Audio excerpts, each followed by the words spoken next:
Everyone, and now Chag Sameach as well.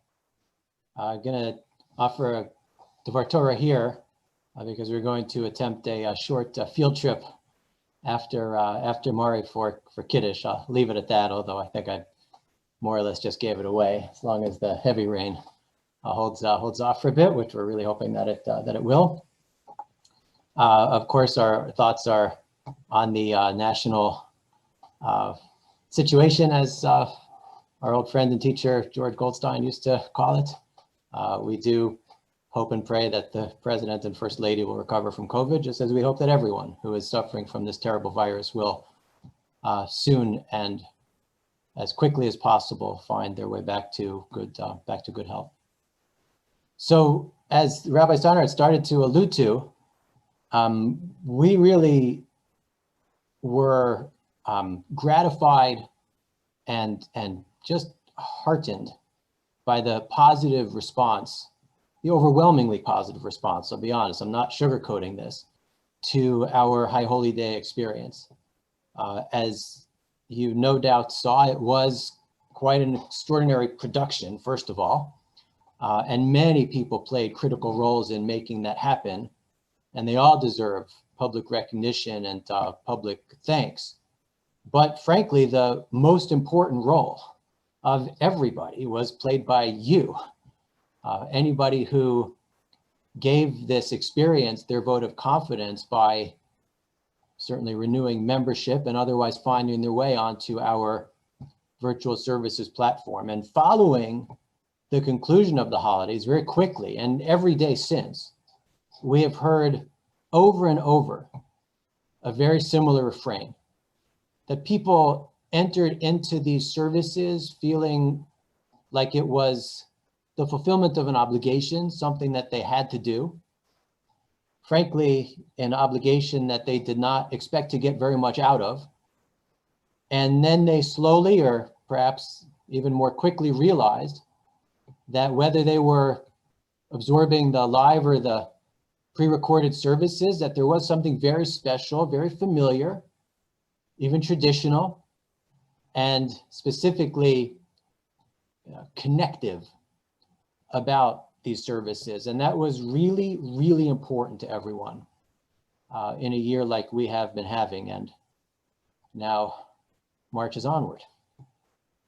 So early on at B'nai Torah, we decided that we would have what can only be fairly referred to as a fairly progressive policy toward providing Shabbat and High Holy Day and Yom Tov services, focusing on that connecting force that we need to have in these terribly disconnected times. I will share with you that I personally have not used a computer on Shabbat in many, many years, yet for the purpose of services felt like the minimum amount of clicking and even typing that were necessary to help to implement these services would be allowable for me, and would be allowable fully for anyone who was logging on to our virtual offerings as well. It reminded me, although they're not exact parallels, but it did remind me of the way that the conservative movement approved driving to synagogue in the 50s because of the importance of communal life. They emphasized the invaluable level of importance of a community being together. And so if driving to synagogue was the only way you could get there, then our tradition had to find a way to validate that option, because otherwise we would be telling people that it would be better to stay home than to be part of the community. This was also a response, of course, to the expansion of Jewish communities into suburbia and our attempt to recognize that. So although much of the experience was foreign, there was also something that was critical about it. And you all, almost everyone on this service, I'm sure, responded. And now we really have to keep it up. We have to keep up our energy. We have to keep up our engagement. We have to keep up our enthusiasm until we can be back together. So not every synagogue, not even every conservative synagogue, made these decisions the same way. And holiday observance became a real example of the multiple approaches to tradition and traditional practice that exist in our very diverse Jewish community. Of course, as you well know, our Orthodox friends did not as a whole do Zoom. So in-person services, mostly with very strict guidelines, were implemented. The guidelines, of course, only to prevent the spread of COVID-19. My brother up in New York got a reservation at a 7:15 a.m. Yom Kippur minyan at his shul because they provided multiple services in very small, hopefully safe environments in order that people could daven on Yom Kippur.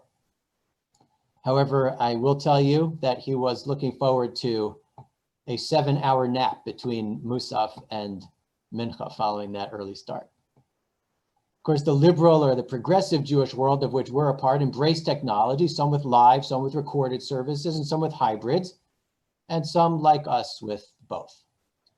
So I want to share a couple of touch points on this topic that I found to be really interesting, that I think will be written about in the history books of the American Jewish community when they are written about this interesting and strange era. And they very well might ring some bells for you as well.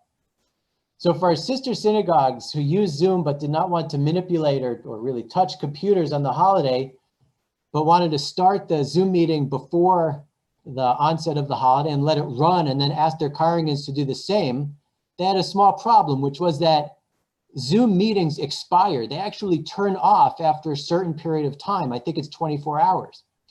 So Yom Kippur is 25 hours. That's a problem. Like, what do you want to skip? Kol Nidre or Ne'ilah, right? 2 days of Rosh Hashanah, 4 to 8 hours. It's a problem. So my friend and my classmate and true computer whiz, Rabbi Josh Heller from B'nai Torah in Atlanta, was working on this problem. He contacted Zoom, but he only got so far. And then he heard that a conservative rabbi colleague has a Zoom executive as a congregant out in California. And he called our colleague, who then called his congregant, who said, "Rabbi, I promise you, we will get this done." And for those who requested it, Zoom gave a special 72-hour meeting option just for these few weeks. So and now it's Sukkot and Simchat Torah, and there are additional questions. My rabbi friend and classmate in Minneapolis said, "I was okay bowing low during Aleinu of the holy days in my living room, but I'm not feeling so great about marching around my house 7 times holding a chumash on Simchat Torah." Hakafot during Sukkot and during Simchat Torah, they will be a challenge to make meaningful. We are a congregation that has, for as long as I can remember, provided quite a number of communal lulavim and etrogim so that people could fulfill the mitzvah, and they'd be passed around to dozens of people over the course of a morning and hundreds of people over the holiday. 2 of my very favorite pictures in my office are of me and kids from our Taubman Early Childhood Center holding a lulav and etrog together. And I'm really going to miss that this year. Suggestion was made to use gloves or a plastic kind of disposable holder, but it's very unlikely, and we'll err on the side of safety if we need to err at all. But I will also tell you to keep an eye out for some safe and socially distanced Sukkot opportunities here and from B'nai Torah in any event. Some congregations still do the priestly blessing in the old style. As I said, this might ring some bells for some of you. And the question was not only, are they allowed to do that via Zoom, but what if you don't have a Levite to wash the hands of the Kohen, as is usually done? It's not our problem since we don't really duchen, but unofficially there has been a workaround established, which includes the idea that a Kohen or a Bat Kohen can indeed wash their own hands. So score 1, I suppose, for self-service duchening. So lastly, and in a little bit more seriousness, I want to mention the sukkah.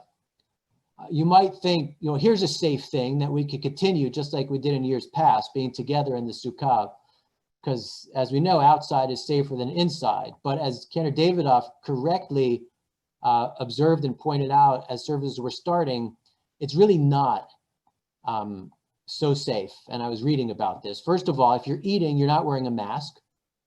And our sukkot are not so big. So you're on top of your guests and they're on top of you and you're not masked, and that's a problem. Second, you might be there for a while. And we know that the duration of exposure is also consequential. And so that's a problem. Third, if you have a canvas sukkah, not so many in Florida, but still some, if you have a canvas sukkah, that's pretty enclosed, even though the top, of course, kind of airy.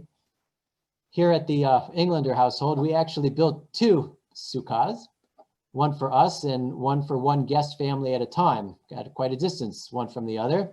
I don't know if it's going to work well. And I want to say that I wish we could have all of you over. I really do.